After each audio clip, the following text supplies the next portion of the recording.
জুলাই অভ্যুত্থানের হত্যাকারীদের বেশিরভাগ এখনও গ্রেফতার হয়নি।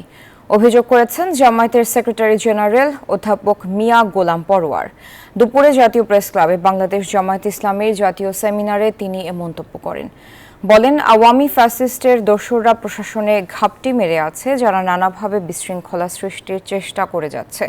তাদের আইনের আওতায় এনে বিচার নিশ্চিত করার দাবি জানান তিনি। এ সময় দলটির নায়েবে আমির অধ্যাপক মুজিবুর রহমান বলেন, পিলখানা হত্যাকাণ্ড থেকে শুরু করে শাপলা চত্বর সব হত্যাকাণ্ডের বিচার নিশ্চিত করতে হবে।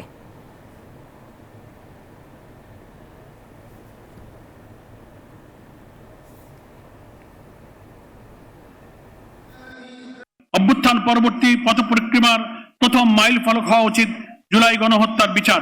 আমরা ইতিমধ্যেই দেখেছি এই বিচার শুরু হয়েছে। সব অপরাধীরা এখনো ধরা পড়েনি, তাদের গ্রেফতার করতে হবে এবং জুলাই হত্যাকাণ্ডের বিচার যথাযথভাবে সম্পন্ন করতে হবে।